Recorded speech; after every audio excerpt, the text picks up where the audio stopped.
یہ ثبوت کس طرح سے دے رہا ہے آدمی؟ ثبوت اس طرح سے دے رہا ہے کہ انہوں نے اپنی فکر کا جو مرکز ہے وہ کوئی تخیل پر نہیں رکھا ہے. متخیلہ جو ہے وہ ان کے یہاں زیادہ نہیں ہے، لیکن ان کے یہاں جو چیز سب سے بڑی ہے وہ یہ ہے کہ انہوں نے سیرت طیبہ کو اپنا موضوع بنایا ہے، اور اس طرح سے ان کے یہاں ایک سیرت طیبہ کی جو اشاراتی معنویت ان کے یہاں پیدا ہوئی ہے اس نے ان کی شاعری کو بڑا بنا دیا ہے. اب میں آپ سے عرض کروں، جیسے ان کا ایک شعر مجھے ذہن میں یہ ہے میرے پاس جو میں نے اس کتاب سے نقل کیا، اور وہ شعر جو ہے اس زمین میں بڑی معروف میر انیس کی وہ ہے کہ خیال خاطر احباب چاہیے ہر دم انیس ٹھیس نہ لگ جائے آپ گینوں کو. اب دیکھیے اس زمین میں آدمی شعر لکھ رہا ہے اور وہ کس طرح سے اس سیرت طیبہ سے، رسول اللہ کے اسوہ حسنہ سے کس طرح سے معاملات کو اخذ کر کے اپنی شاعری کا حصہ بنا رہا ہے. یہ اس میں نظر آئے گا کہ میرے نبی کا ہے فرمان، میرے نبی کا ہے فرمان سر جھکا کے چلو، میرے نبی کا ہے فرمان سر جھکا کے چلو، ہمیشہ لگتی ہے ٹھوکر بلند بینوں کو. یہ بلند بینوں کی ترکیب جو ہے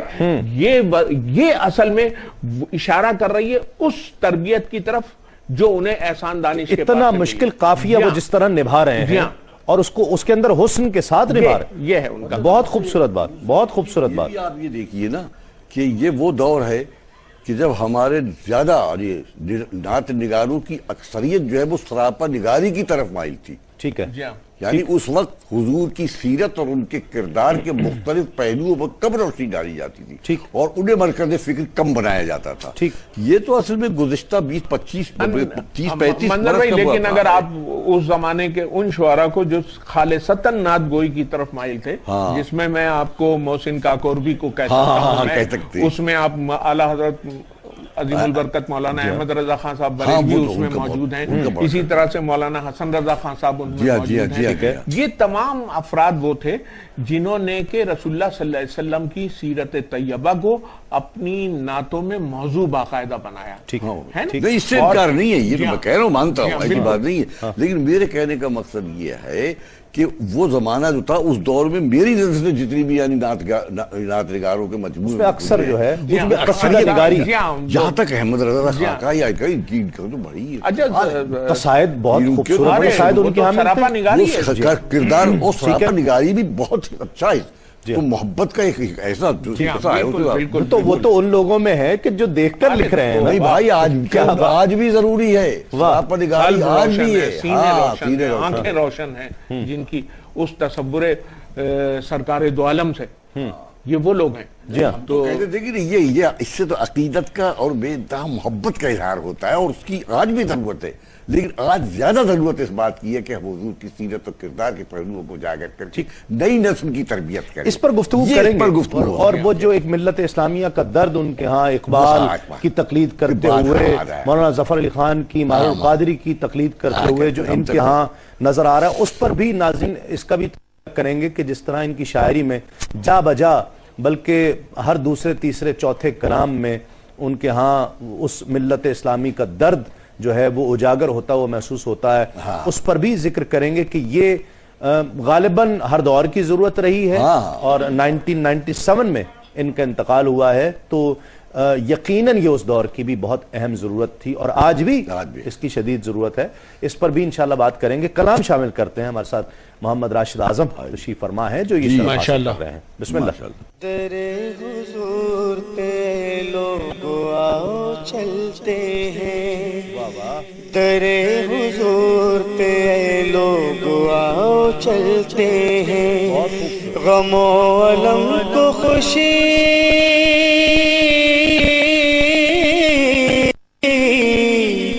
غم و علم کو خوشی میں وہی بدلتے ہیں، در حضور پہ لوگ آؤ چلتے ہیں. مدینے چلو مدینے چلو مدینے چلو مدینے چلو، ملی ہے لو جنہیں ملی ہے لو جنہیں ماں کی شاہ بطحا سے ملی ہے لو جنہیں ایمان کی شاہ بطحا سے وہی چراغ ہمارے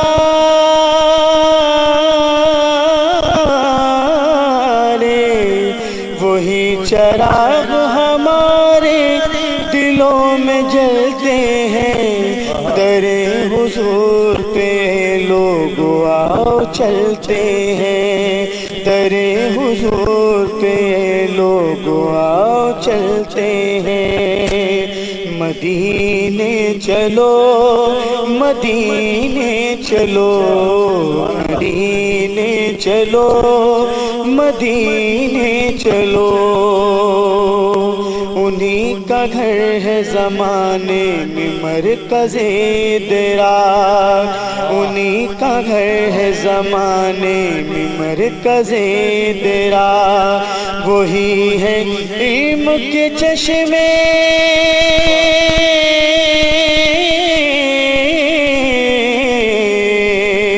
وہی سے علم کے چشمے سبھی ابلتے ہیں در حضور پہ لوگ آؤ چلتے ہیں در حضور پہ لوگ آؤ چلتے ہیں مدینے چلو مدینے چلو مدینے چلو مدینے چلو سہارا ان کا ہے مضبوط ہر سہارے سے سہارا ان کا ہے مضبوط ہر سہارے سے کہ زور والے بھی اس سے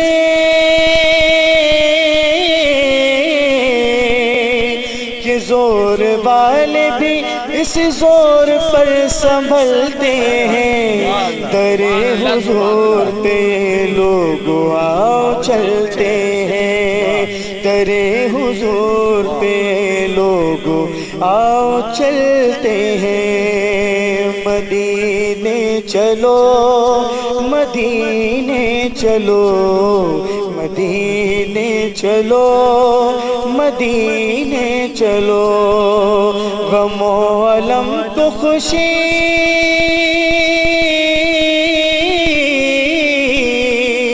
غم و علم کو خوشی میں وہی بدلتے ہیں در حضور پہ لوگ آؤ چلتے ہیں در حضور پہ لوگ آؤ چلتے ہیں مدینے چلو مدینے چلو مدینے چلو مدینے چلو سبحان اللہ سبحان ماشاء اللہ. میں جس کا ذکر کر رہا تھا جیسے نظر انداز کرے کیوں نہ زمانہ ہم کو ہم نے سرکار دو عالم کو بھلا رکھا ہے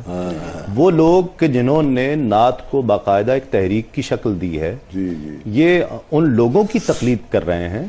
اقبال کی مولانا ظفر علی خان ہیں ایسے لوگوں کی اس روایت کی تقلید کرتے ہوئے نعت کو ایک مقصدیت کے ساتھ جہاں وہ آپ کی قلبی واردات کی عکاسی کر رہے ہیں وہاں اس کی ایک مقصدیت بھی ہے کہ لوگوں کو اس شاعری کے ذریعے جو روح کائنات ہے اس کے قریب لایا جائے. وہ یہ اصل میں نے شاید کہیں پڑھا بھی تھا کہ ان کی کسی نے کہا کہ صاحب وہ پڑھنے والی قاری کئی بہرحال کسی کے تاثرات میں نے پڑھا تھا کہ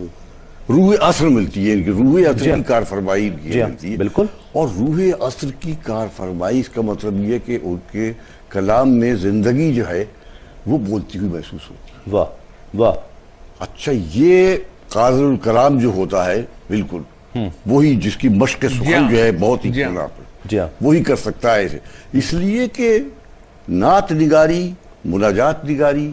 یا حمد نگاری یہ ایک ایسا موضوع ہے کہ بہت ہی احتیاط چاہتا ہے. بے شک بے شک آدمی کو بہت ہی یعنی سمجھیے کہ تلوار پہ چلنا پڑتا ہے. واہ واہ. تو اس احتیاط کے ساتھ اور پھر اپنے عہد کو اس میں شامل کرنا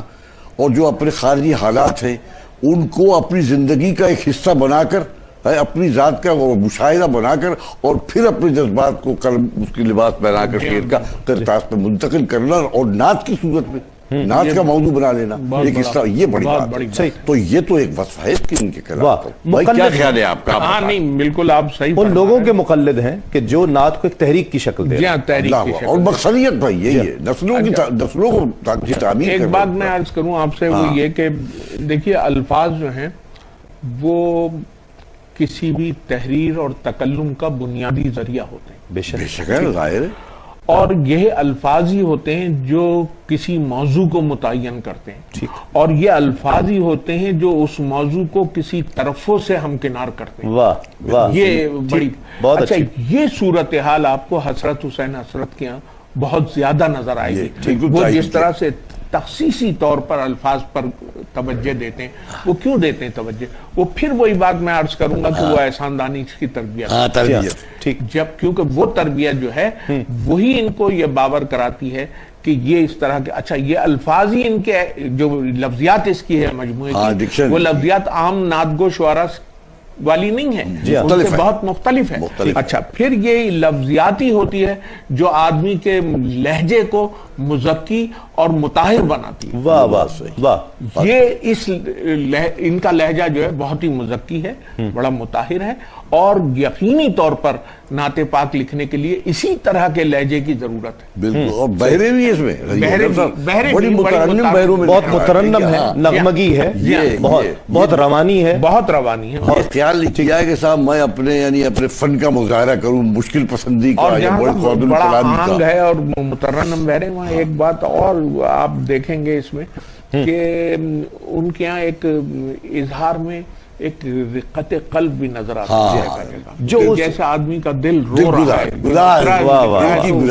رو بھی رہا ہے۔ میں یہی چاہ رہا تھا کہ اس پر گفتگو کی جائے کہ وہ جو محبت رسول کا جو عنصر ہے وہی کبھی تحریک کی شکل اختیار کر رہا ہے، کبھی التجا کی شکل اختیار کر رہا ہے، کبھی استغاثہ بن رہا ہے، کبھی دعا کی شکل، کبھی حضور سے محبت، کبھی تڑپ کا اظہار ہے، کبھی فراق ہے، کبھی وصل ہے۔ یہ کیفیات ہیں ساری، یہ سب محبت کے رنگ ہیں نا منظر صاحب؟ کیا کہتے ہیں؟ بالکل، یہ محبت کے مختلف رنگ ہیں، آپ نے بالکل صحیح فرمایا اصل میں۔ اور دیکھیے نا، اور نعت میں اس کا اظہار کرنا، جی ہاں، نعت کا یہ بڑی مشکل چیز ہے۔ دیکھیے یہ آدمی کو لے جاتے مجازی شاعری کی طرف، یہ وہ رنگ ہیں کہ جو مجازی شاعری کی طرف بھی لے جاتے ہیں، اور آدمی بہت جلدی بہک جاتا ہے اگر وہ احتیاط سے کام نہ لے۔ لیکن ہم نے دیکھا کہ نعت میں ان کی جو ہے اس کا بہت انہوں نے خیال رکھا، اور اسی کی وجہ سے ہم یہ کہہ سکتے ہیں کہ یہ نعت نگاروں میں ایک ان کا مقام ہے، اور یہ اس نعت نگاری کے ارتقاء میں انہوں نے ایک اہم رول ادا کیا۔ ایک ان کا مقطع ہے ایک نعت کا، یہاں آپ یہ دیکھیں کہ در رسول سے نسبت ہے جس کو اے حسرت، در رسول سے نسبت ہے جس کو اے حسرت، انہی کے ذکر میں ہستی گزار دیتا ہے۔ یہ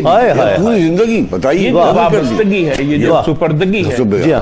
یہ تمام کی تمام جو یہ ظاہر کرتی ہے کہ اس آدمی کے یہاں ایک عشق رسول کا ایک گداز موجود ہے، ایک شعلہ اس کے یہاں موجود ہے، جس کی بنیاد پر وہ چاہتا ہے کہ اس شعلے کا اس طرح سے اظہار کرے کہ پوری کائنات جو ہے وہ عشق رسول سے روشن ہو جائے۔ واہ،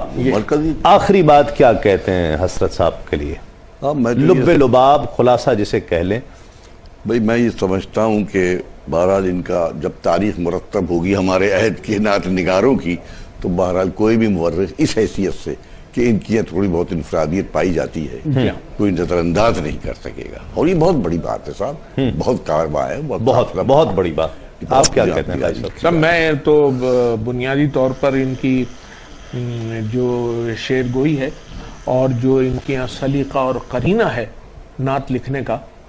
اس سے میں خاصا متاثر ہوا، اور مجھے